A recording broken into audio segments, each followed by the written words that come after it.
저주를 복으로 바꾼 레위 지파라고 하는 제에서 오늘 말씀을 함께 살펴보도록 하겠습니다. 오늘 우리가 읽은 본문에는 아론의 계보를 따른 대제사장의 그 계보를 1절부터 15절에 이미 우리가 다 살펴보았는데, 여기서 또 기록하는 것은 강조하기 위함이다 하는 그런 생각이 들고, 그 다음에는 이 다윗 시대의 대제사장까지만 기록되어 있는 것을 볼 때 이 흐름이 제사장 사독에게 그 정통성이 있다라고 하는 것을 분명하게 밝히기 위해서 이렇게 한 번 더 아론 자손의 그 계보를 여기서 기록했다고 볼 수가 있습니다.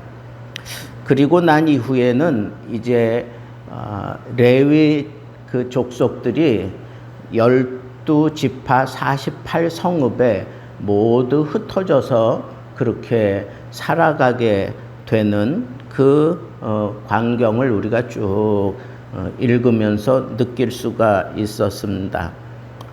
그런데 그 레위 지파가 왜 이렇게 48성읍에 골고루 흩어져서 살게 되었나? 그건 레위가 저지른 그 잘못 때문에 세겜성 추장 아들과 그 성사람들 할례 받고 다 누워있을 때 주동적으로 가서 그 사람들을 다 죽여버린 그 사건 때문에 이 야곱이 아주 대노하고 나중에 그 자식들의 분량을 따라 축복 기도할 때 축복을 받지 못하고 시몬과 함께 저주를 받는 그런 모습을 우리가 이제 여기서 보게 되는 겁니다. 그래서 이 레위는 이렇게 저주받아요 흩어지는, 각 성읍에 흩어져서 사는, 어느 한 곳에 정착하지 못하고 흩어져서 사는 그런 저주를 받았는데, 이 저주를 축복으로 바꾼 그런 계기가 생깁니다. 그건 모세가 십경을 받으러 올라갔을 때 백성들이 아론을 막 성화해서 금송아지를 만들었잖아요. 그 사실을 나중에 알게 된 이 모세가 아주 대노하면서 아주 이 주동자들을 다 밝혀내고 결국은 그 주동자들을 처단하는데 가장 앞장서서 처단한, 그래서 성경은 그걸 헌신했다라고 표현할 정도로 그렇게 대단한 그런 사역을 했음을 그렇게 기록해 놓았는데, 바로 그 사건 이후에 이 저주의 족쇄가 풀리고 오히려 복으로 채워지는 그런 은혜를 입게 됩니다.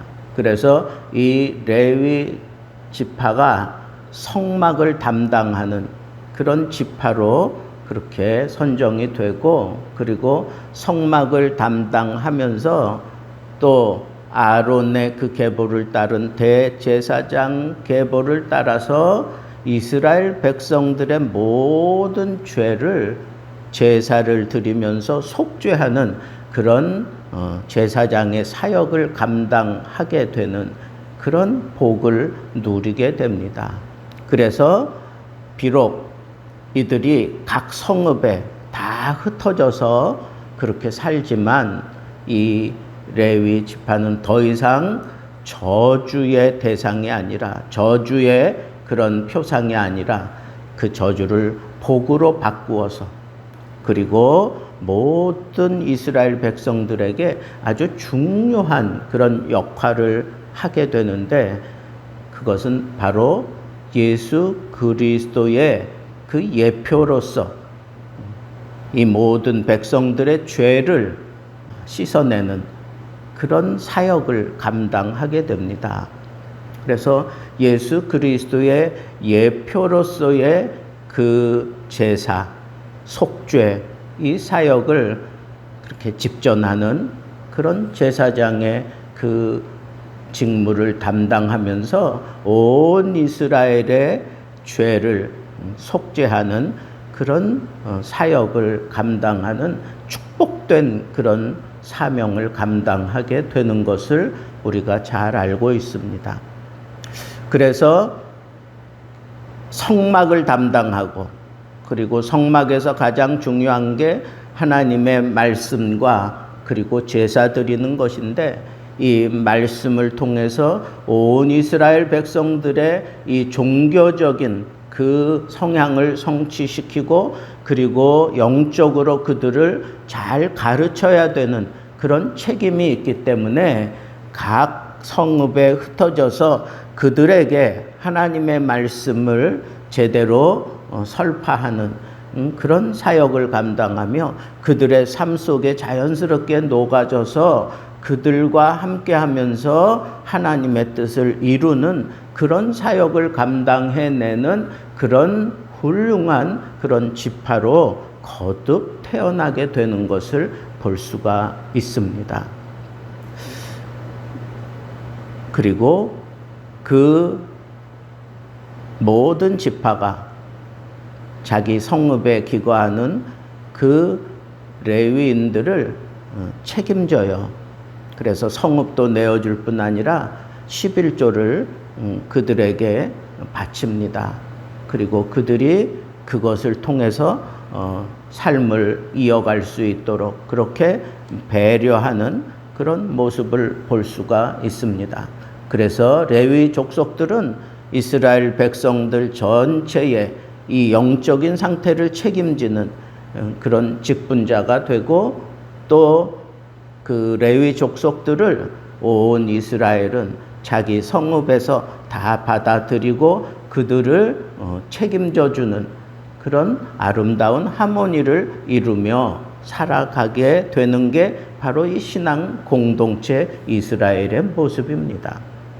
자, 이와 같은 모습을 우리가 보면서 몇 가지 아주 중요한 포인트를 우리가 생각하게 되는데, 첫째로 이렇게 아론의 그 후손들을 다시 거론하면서 사독의 그 정통성을 분명하게 드러내야만 했던 것은 다윗이 이 사독을 통해서 하나님의 뜻을 이루어가는 그런 선택을 하게 되고, 그렇게 하나님의 나라를, 신정 국가를 그렇게 온전한 제사장에게 맡기는 그런 역할을 했노라고 하는 것을 분명하게 드러내기 위함이고, 또 이 아론의 그 대제사장 계보를 따른 그 후손들에게는 여기 보면 유다 땅과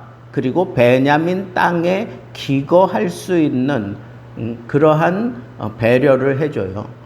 왜냐하면 바로 그곳이, 그 유다 땅과 베냐민 땅 그곳에 예루살렘이 있고, 그리고 거기 성전이 세워지고, 그리고 거기서 이 대제사장의 그 계보를 따른 사람들이 가까이에서 사역할 수 있도록 하나님이 이렇게 배려해 주셨다라고 생각할 수가 있습니다. 저는 이 사실을 묵상하면서, 아, 그래, 하나님의 종들은 하나님이 이렇게 세세하게 책임지면서 배려해 주신다라고 하는 이 사실을 저는 너무너무 확신할 수 있습니다. 그렇습니다. 하나님의 종, 하나님의 사역자들은 하나님이 책임져 주시는 거예요.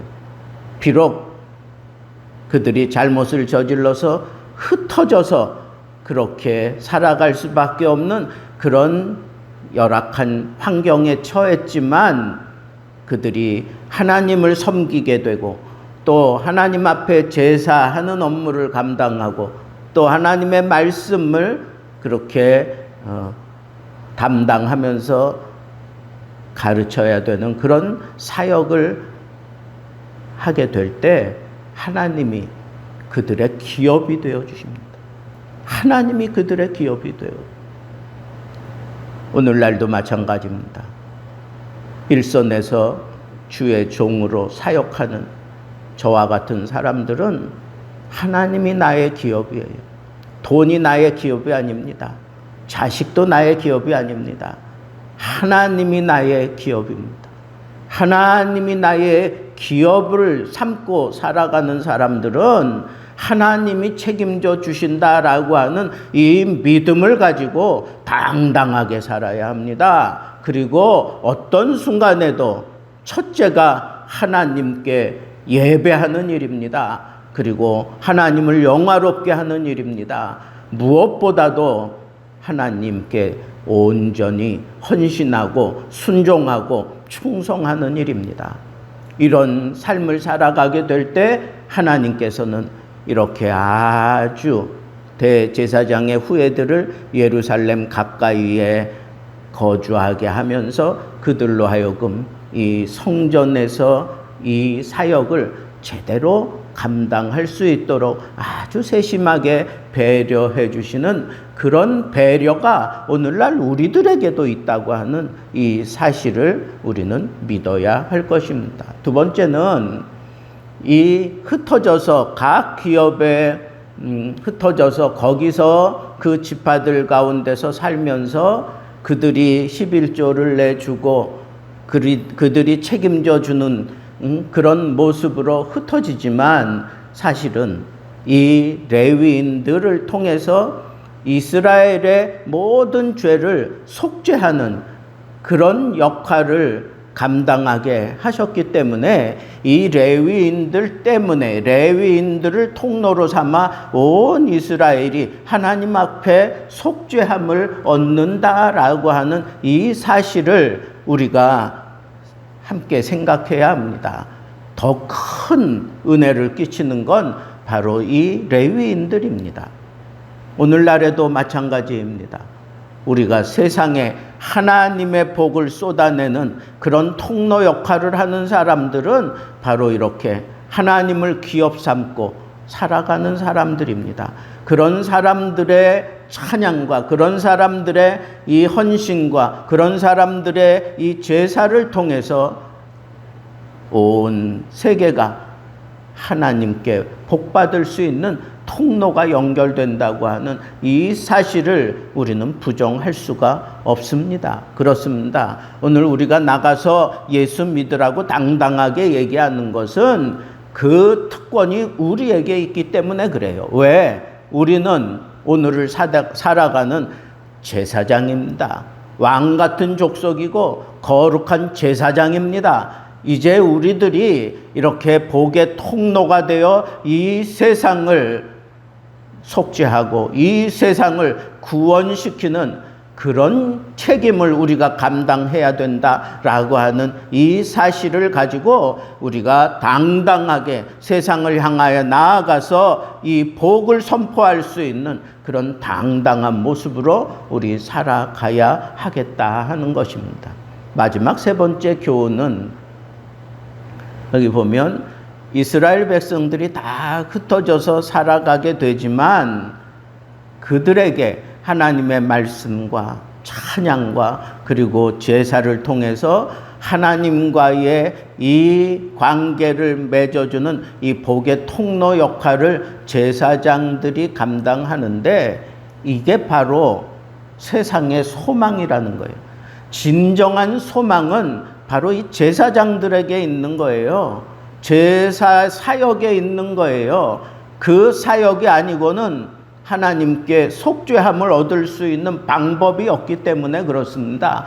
그 속죄의 완성은 예수 그리스도에게서 이루어지고 예수 그리스도 완성시켜 놓은 이후에 살아가는 저희들이 하나님의 제사장이 되었다라고 하는 것은 우리를 통해서 세상이 복받을 수 있는 길이 열려진다라고 하는 이 당당함과 더불어 이제 저희들이 하나님 앞에 어떤 모습으로 살아가야 될 것인가 하는 그런 아주 중요한 깨달음이 생기는데 그것은 바로 우리가 세상의 소망이다라고 하는 우리의 이 사역, 주를 위한 이 사역, 하나님 앞에 예배하는 이 사역, 그리고 세상에 하나님의 뜻을 밝혀주는 이 사역, 이것이 바로 진정한 이 세상의 소망이다라고 하는 이 사실을 우리는 분명하게 알아야 합니다.